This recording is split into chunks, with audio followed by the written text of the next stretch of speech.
Good evening, everyone. Masa al khair. My name is Donna Khorshid, and I'm the curator of 6 Days, 6 Nights, Revolutionary Arab Women in the Arts, Past, Present, Future.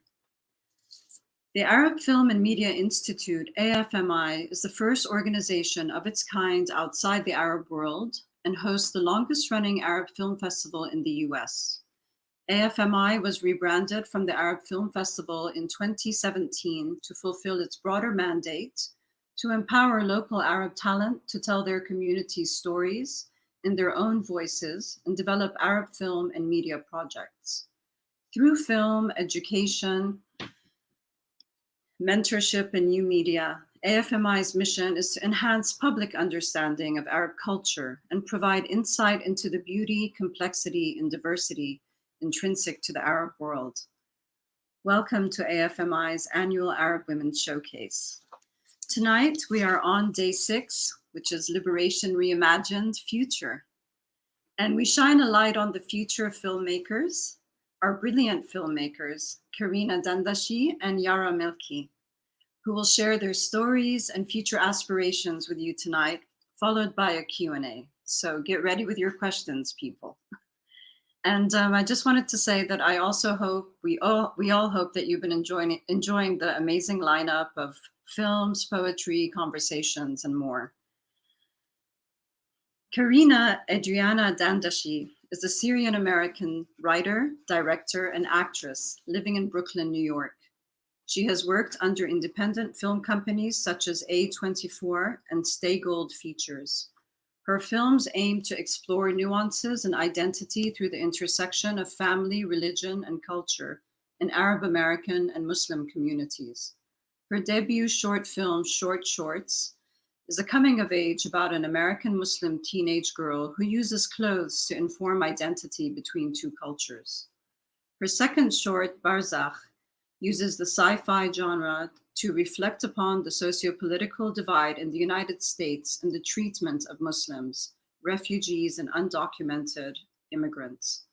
Karina is the 2021 Silver Sun Diverse Voice Filmmaker Fellow at the Jacob Byrne Film Center, where she will be working on 2 narrative shorts about sexuality and colorism, and 2 short documentaries that thematically accompany them. And now I'd like to introduce Yara Matilda Melki, who is an aspiring filmmaker from Beirut, Lebanon. In 2020, she graduated from the International College of Beirut with an IB diploma and is now studying film and television at New York University's Tisch School of the Arts. Yara aims to tell untold stories of hardship faced by people all over the world, starting with her home country in Lebanon. Her latest project, August 4th, portrayed and explored the psychological and emotional impact of the Beirut explosion on its inhabitants on that fateful afternoon on August 4th, 2020. So tonight, the future of Arab cinema is our story, which is your story, Yara and Karina. Welcome. Thank you so much, Donna. You're welcome. Ahlan. So I will start off with a few questions and then we'll turn it to the audience. So question number 1 is, I'll direct it to Karina first. How does coming from different backgrounds shape your voices as artists? Yeah, I mean, I think, obviously I grew up in Pittsburgh, Pennsylvania, so I grew up here in the States. And I always think it's interesting just in terms of my journey as an artist, because I definitely started out growing up and really rejecting my Arabness, my Muslimness, everything that sort of tied me to those identities. And, I grew up post 9/11 and there was a lot of just internalized, fear and Islamophobia, like in myself. So I definitely didn't really embrace the identities until I would say post high school, like college. I think I really started to come into my own and connect with these types of communities and sort of just reclaim what I rejected initially. And it's funny because now that's all I want to make art about. Like I want to make art about being Arab American. I want to make art about being Muslim American and sort of make it in a way, I guess, relatable and as universal as possible. And again, just shed light on those types of stories that people wouldn't really see about being American and being Arab and Muslim, these conflicting identities, and holding them in harmony, I guess, in my work. But yeah, I know Yara grew up in Beirut, so that's a completely different experience. But yeah. Yeah, even though I grew up in Beirut and I didn't grow up in the United States, I kind of had a similar experience to you, Karina. Growing up, I kind of didn't like growing up in Lebanon, and I kind of hated it in a way. And I was resenting the fact that I was Lebanese, and whenever I spent my summers abroad, I tried to Westernize myself and try to fit in with like Americans or Europeans, and I didn't want to be an Arab woman at all. But then I grew up and actually fell in love with my country, and now it's my favorite place on earth, and I love being an Arab woman. But also, when I grew up, I realized and I started seeing how negatively represented it is in Western media and how we're seen through an Orientalist lens, and it's not how I see my country at all. So when I started being interested in film, I realized that that's where my voice came from. This is what I wanted to talk about. I wanted to portray my country the way I see it, the way Arabs see it, and portray the Middle East as well, truthfully, unlike what we see in Western media. Thank you, Karina and Yara. And on that note, how does politics inform your art? Karina? Yeah, I mean, I think with my second short film, Barzak, I think it was both like informed by politics as much as it was informed by just my personal life, because it was after just the war in Syria and the conflict there, and also just politically within the US. It was sort of the Trump Muslim ban. There was a lot of conflict even at the border from undocumented immigrants. So there was a lot of political things that I was influenced by.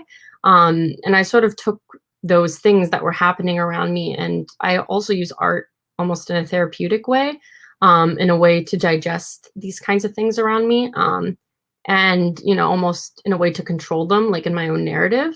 So I think I took all these political things and I made them into Barzak. So I definitely think that's how one of my works was very directly informed by politics. And yeah. Growing up in the Middle East, I kind of had to experience everything firsthand, and I didn't see it through, other news and media.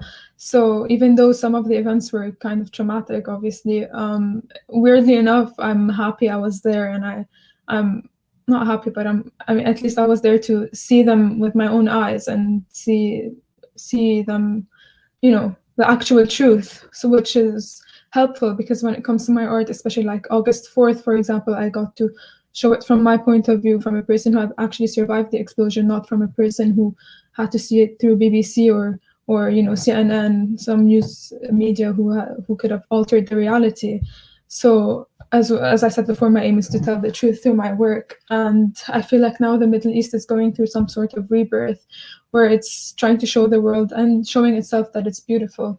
Especially through art, whether through film or poetry, paintings, and even like furniture design. And it's also showing the world that it has so much to offer, and it can really contribute if it lets it integrate itself. And it's not just this part of the world that's war-torn and violent and horrible, but it's actually really beautiful. So I want to be part of that retelling, and I want to be able to, through my art, really show how beautiful it is. Thank you, Yara and Karina. So other than politics and the countries where you both grew up, what would you say more personally inspires you to tell a story? I would say just my personal experiences. I know with Barzak also, unlike Yara, because Yara, you were there in Lebanon when it happened. With Barzak, it was just more of indirectly, I guess, through my dad and just hearing like what was going on with our relatives. So that was indirect, more of an experience. But with short shorts, I definitely lived that narrative in some way. It was almost like a window into just my life growing up. And you know, when you're growing up, you get influences from all over. You get influences from your friends, you get influences from your parents, and that's sort of how life really is. There's a lot of people trying to tell you who to be and what they want you to look like and dress and wear.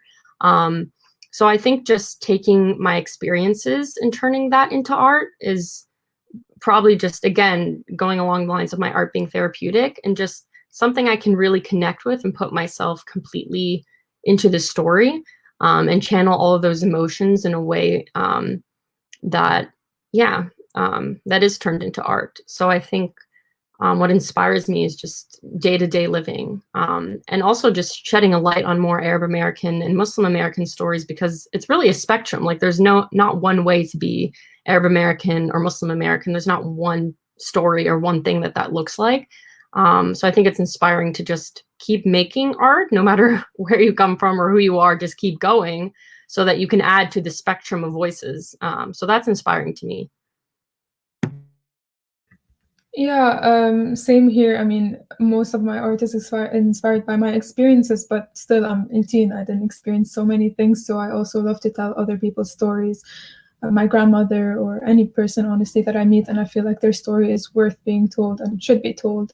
But also, like, what inspired me to make this animated short is I had August 4th, the explosion happened. August 18, I had to pack my bags and move to a new country and start a new life for college. So I didn't really have time to, process what I went through. And these 2 weeks that I had, I was volunteering, cleaning the streets. So I didn't really have time to sit down with anyone and have a discussion about it, because everyone else was also trying to, deal with it and pick up the pieces. So when I moved here, I kind of lacked a support system, because especially in a pandemic, it's hard to meet people your freshman year of college. But also there was no one who actually knew what I was going through, no one who survived the explosion. And people here just learned, as I said before, like through the media. So you'd be asked some insensitive questions or something that it wouldn't help you process it. But I mean, they're not trying to be mean, but So I felt when my teacher was asking me what kind of story do you want to tell through your animation, I felt like it was the only thing that I could talk about, because like Karina, I use art as a form of therapy. It's how I process what I go through. So I decided to talk about not the explosion itself, what I went through that day, but how I'm processing it now. And I felt like it would resonate with so many people, especially my friends and classmates who had to leave a few days and a few weeks after the explosion and move to a new country as well. So I hoped it would help them as well. Thank you. So this is the last question from me to both of you. What are your aspirations for the future? And both personally and regarding Arab cinema? I think, I think COVID really put a lot into perspective for me. I think it allowed me a chance to really slow down and to sort of look at, where I am and what my interests are and what I want my art to even look like. And I'm at a very privileged point where I'm still trying to develop my artistic style and to sort of take the time to do that. So I really aspire to just keep making more short form work, and keep discovering myself and stick to the themes that I've always been interested in, which is the culture and religion, identity, and all these things about being Arab American and Muslim, that I still have questions about and I still want to make art about and still discover about myself. So I think that's definitely, in terms of what I want to do throughout the next year, what I aspire to do. And down the line, of course, I definitely want to make a feature one day, that encompasses all these experiences and sort of acts like a coming of age. So I think those are my aspirations right now. But first and foremost, just take my time, keep learning about myself, keep discovering like who I am and what I want to make and what I want to say. And I'm in no rush. Like one day I'll get there, and it's really exciting. I'm still in like my freshman year of film school. It's my first year and everything, but I've always wanted to be a storyteller, and I've always wanted to give a voice to the voiceless and tell the stories of the people who are being silenced and can't tell their stories, but as well as my experiences. And I want to start by making short films because I feel like it's what I can do right now, but eventually I'd love to make feature films as well. And for Arab cinema, I mean, it has so much potential and it's growing so much and it's reaching wider audiences now, which I love. And I hope that in the near future it will stop being referred to just as Arab cinema or Arab film and like join, the world's narrative. And I hope to be part of it as well. That's beautiful. Thank you both. So we would love to open the conversation with the audience and send in your questions. Karina and Yara are ready to answer. I think this is a great time that we are all in the world, and regarding Arab cinema, to have young filmmakers studying in the United States that have already made their own films, and hopefully everyone has watched their short films. It's a great conversation. Maybe shed light on other young filmmakers or people that aspire to study film as well. So.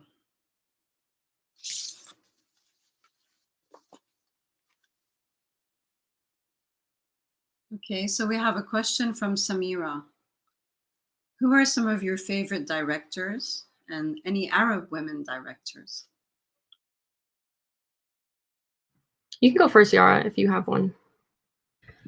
Some of my favorite, Arab women directors, obviously there's Nadine Labaki, whose movies are amazing, and especially like Capernaum, her last one, she gave a voice to the voiceless and shared stories that are being hidden and aren't being really like issue, and she's putting issues, critical issues in our country, and they're shedding a light on them.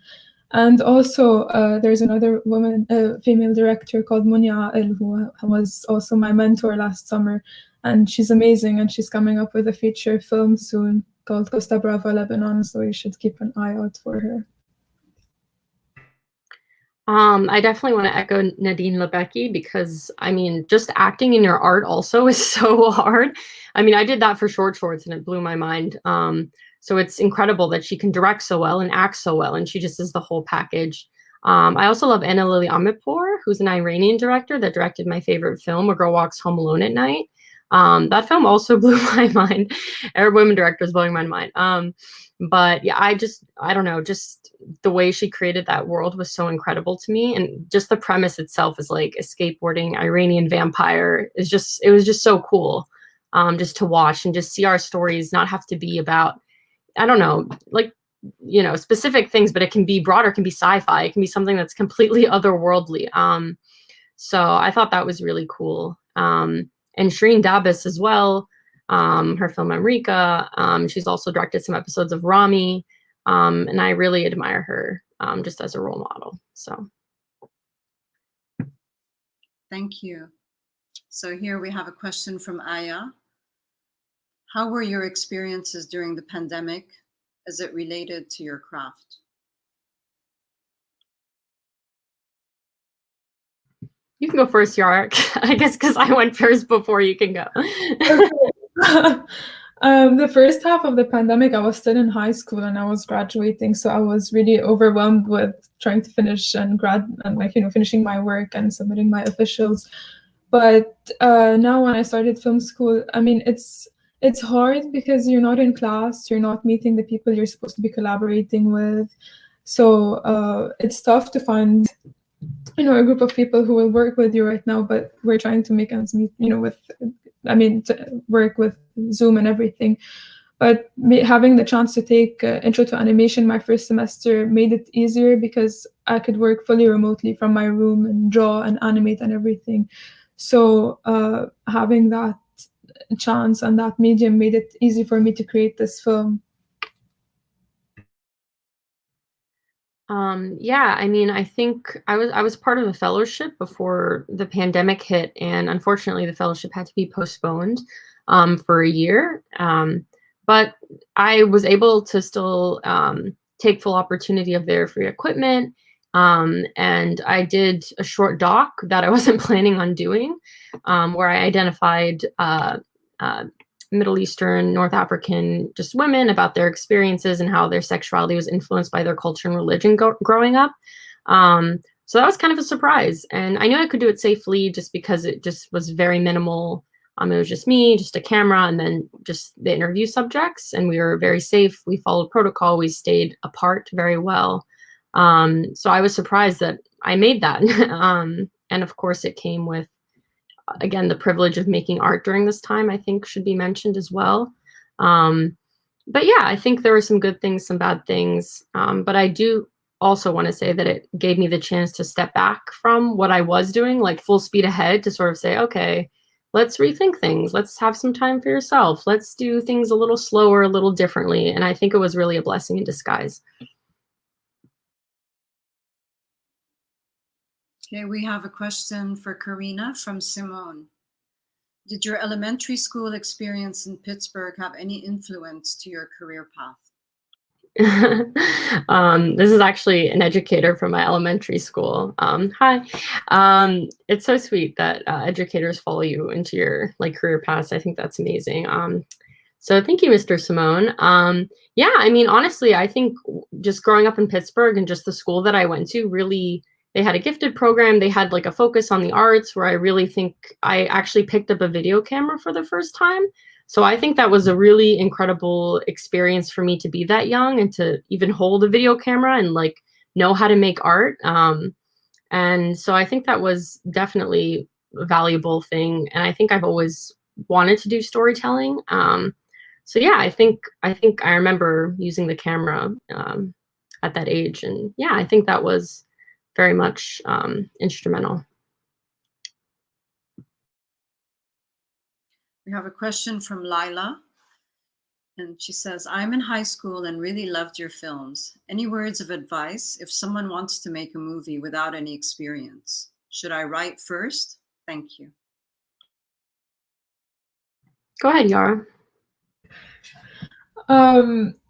I mean, I started pretty late. I used to start, I wanted to become a doctor until last summer, so it's never too late to start. And I personally didn't start writing scripts until literally this semester. I used to write maybe, it wasn't really professional writing, but I collaborated with other people, told their stories, and, just take a camera and just go for it. Do what you can, and it's never too late, and you don't need any experience, because if you have the will and if you have the passion for it, you really can do whatever you want. Yeah, I definitely echo that. And I didn't do film and TV production at NYU. I actually did film studies and I did journalism. So I did a completely different track that didn't necessarily give me the logistical skills or the background, I guess it would take to know how to actually get into production on a short film. So I really utilized my network, and I actually turned to someone I interned with at the time. So I think it's really important to do your research and to use the network that you have. And if you don't have a network, then I would suggest going on Vimeo, watching staff picks, watching films that you connect to, researching who was the producer, who was, what title roles, do they have a website, do they have an email, and just really doing the work to build the team that will be able to support you and bring your vision to life. So I think no experience is no problem, like Yara said, as long as the passion is there. But yeah, just building that team, I think, is the most important part, so you have the support you need.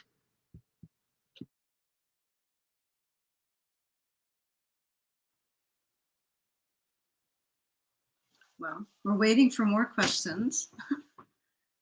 We could always have a discussion as we wait. That's true. Well, I would actually like to ask another question.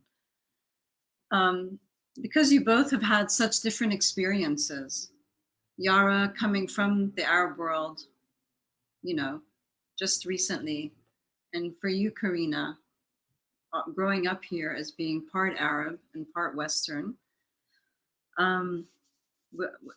You have already both elaborated a bit on this, that you both similarly felt that you've become more proud of your Arab side as you've gotten older. What I want to get at is, do you find that What about prejudice? Have you found any kind of rejection here while making films? When you start talking about it with classmates, is there any, what kind of experiences have you had? I mean, I've had both positive and negative experiences. If when talking about the explosion, I mean, people ask you.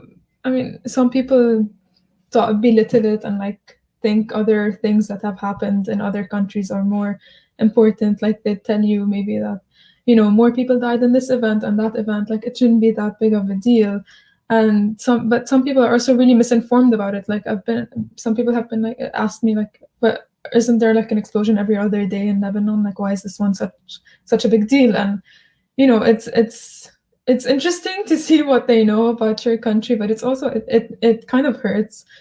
But at the same time, I mean, I've had friends from film programs that I've met previously that are in college with me now, and that have been the most supportive uh, people I could ever ask for. So even though they're American and you know they don't really know much about my country, they let you talk about it and they let you, um, you know, they help you through it. So you just have to surround yourself with the right people.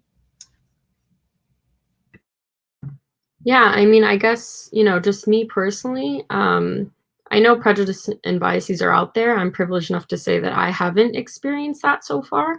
The people that I've surrounded myself with, and just in my work and just putting it out there, have been very supportive of me and the work. And I also try as much as I can to get a cast that is Arab or that does have some identifiers that link to the story, just to make it more personal as well and to just feel more supported as a director. Um, but yeah, I mean, I have seen like prejudices about other people's work that do have those identifiers.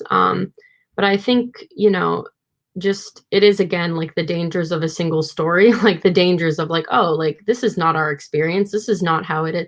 I think it's hard to critique that just because we have so many stories, and if this is one person's story, that's their story. Like you can't say that that's not what they experienced. So I have seen other just criticisms come about how, oh, that's not how Muslim America is, that's not how Arab America is. It's like, well, if that's coming from their personal experience, you should let that be, because that's from their heart, and you shouldn't, you know, like if you want to tell a different story, write it. You know what I mean? So I definitely think we should give each other grace and compassion to be able to write whatever we want to write, as long as it stays like truthful to our experiences and what we've been through. So yeah, I guess that's what I have to say about just criticisms or prejudice. Yeah, the reason I was asking that, because I think many of us, you know, that come from Arab backgrounds, even if we don't really experience, you know, negativity or whatever, it's sometimes it's a struggle that we find ourselves always having to explain where we're from, and you know, answering so many questions that becomes very repetitive all the time. So that's why I thought of it. We do have a question from Michelle, and she says, very inspiring, and you are both amazing and powerful women. Is there a characteristic or something from home that you love and love sharing with people?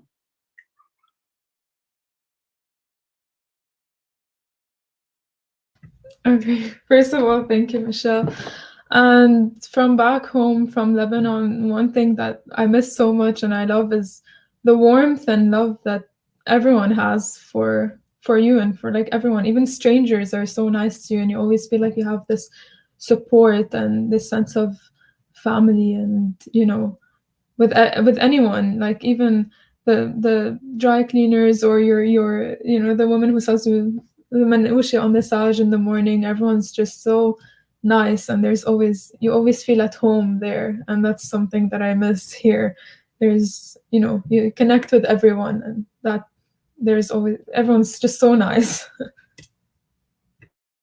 Yeah, I definitely echo that. Just the idea of like just family and home. It's so strong, like the care that like you feel like vibrating from your relatives in the WhatsApp group, and the love is like almost overflowing. And also I would say that just, you know, even here in New York, like I've very much connected with a lot of other Arab, Middle Eastern, North African like women. And I feel we have such a strong community all the time. Like, oh, you're Arab, I'm Arab. Like it's always a thing. Like it's always something you can connect with about people, and you can. So I don't know. I just also just love the community that we have. Like it continues even beyond home. You know, to here in New York, I can find someone that's Arab, and it can be a topic of conversation, or it's like, oh, you know. So yeah, I think we're just it's a very strong like love that we have for each other. Yeah, that was corny. That's absolutely true. There is a lot of love that you feel, and it's as Yara mentioned, you're surrounded by it in the Middle East. And yeah, so here's a question from Rania. As young filmmakers, what type of resources or help would you like to see more of? Funding or more access? Something else? I can go first, Yara. Yeah, I think there's definitely a lack of specifically short film funding, I would say. Just because if you do take the time to do the grants, they take a long time and they're not always guaranteed. And even more so, like for Arab filmmakers, for Muslim filmmakers, that's like an even smaller pool. And, you know, I think there are some out there that I definitely want to give a shout out to. Like if you are looking for resources, The Future of Film is Female funded my third short. So they're definitely good at giving women filmmakers a platform and, you know, having diversity on their platform. And the Jacob Burns Film Center also has a fellowship called Creative Culture that I'm also part of, and they provide mentorship and a stipend. So those are two that I found to be very helpful in my journey as a filmmaker. But I would love to see an Arab, Middle Eastern, North African funding, even mentorship program. I haven't really seen anything like that specifically to our identifiers. So that would really be great to sort of be shown the ropes by someone in the industry with our identifiers that have done it before and that can give us some advice beyond grant opportunities. So yeah. I haven't really like thrown myself into the industry yet, so I'm not really sure when it comes to these stuff, but I agree with what Karina said, and it's people like Karina who are going to give me advice about that later on, so thank you. I got you.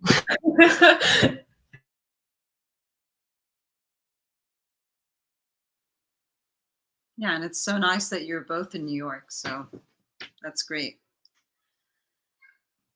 Well, as we wait for another question, hopefully, you want to tell us what you're working on now? I mean, I know you mentioned it briefly, but tell us a little more. Yeah, so I think I mentioned I'm part of a fellowship at the Jacob Burns, and I worked on shooting a short doc in the fall, which I also mentioned. So now that short doc is in post-production. So I'm actually trying to edit it myself, which I'm not very good at editing, but I'm working on it. So it's just something to sharpen my skills and to just get better at editing. And also just because I love the doc and I feel very strongly about it, and hearing more voices from the community is something I'm passionate about. And I also just wrapped a narrative short, sort of telling the story about two sisters along the themes of sexuality and really showing like intergenerational disconnect between sisters and their parents that are Arab and immigrants, and just sort of that with those themes. So yeah, I'm in post for that too. So got a lot of editing to do. So yeah. I've just started to adjust myself in New York, so I've started focusing on my work now, and I'm working on a script for like a short film that I hopefully will end up making, and I'm just exploring it's set in Lebanon, and I'm gonna explore the themes of abortion and how it's illegal, and the religious conflicts that is still existent between people, and as well as the lack of sexual education back home and how that affects teenagers. So I'm trying to have these three major themes and I'm connecting them into one story that hopefully I'll make and really shed light on these issues that aren't really talked about back home. That's really cool. Would that be a short you're thinking, or some, or like a feature? Short. Yeah, Awesome. like 15, 20-minute short. I really love that. I love Thank that idea. you. Thank you.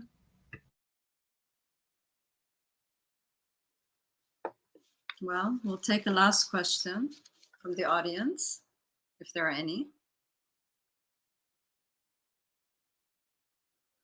Okay, well, I'm going to ask one, and this will just be our final question. I was also curious, as far as Arab cinema, I'm not so sure, I mean, do you find the same interest having an Arab background in Arab film? Do you watch a lot of classics? Is it something that actually influences your work? Or do you not find yourself gravitating to that? And is it mostly Western film?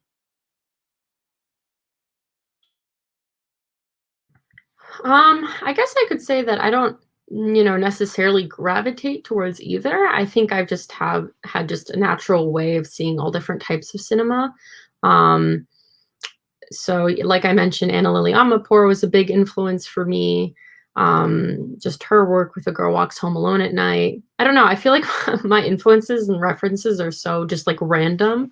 Um, but I think even that film specifically really just was the first time that I was opened up to like a realm of possibilities, because I think I just had this misconception before that, oh, Arab cinema is just about like this, like very specific boxes that maybe I put Arab cinema into.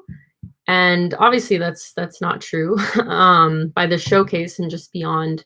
But yeah, I think that film specifically and that director was really marks in my brain the first time that I'm like, wow, there's more to this, and sort of opened the gates um, to sort of another like world and just my curiosity as well. But yeah, that's one reference in my head that I can remember. Weirdly enough, growing up in Lebanon, I didn't really even know that there were, Lebanese films or Arab films. Like I was always watching Western films, and even in my film classes, I took film classes like abroad in summer camps or even at school. We'd always watch, Hollywood or American or any other or Italian films, but never Arab ones. But now I'm starting to, I'm realize that it's amazing the amount of films that we have, and they're actually really, really good. So I'm starting to learn more and watching them more, and I'm actually very impressed and very happy about how far Arab cinema has come.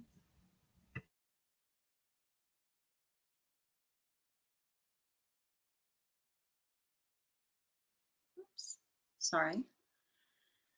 No, I think we'll wrap it up now. I just wanted to say that we have been so proud to have you both as part of this showcase. And as I said, you are our future, and we look so forward to your next projects. And thank you for sharing your stories with us and your films, your creativity. And I personally, I wish you all the best of luck, to both of you, Yara and Karina. Thank you so much, Donna. Thank you. Thank you, Donna. Thank you. And thank you everyone for being with us tonight, and for those asking questions, we appreciate it. And please do continue to watch our films that are at the showcase. Most of them will end this evening, so enjoy, and we hope to see you soon again. Thank you so much. Have a good night, everyone.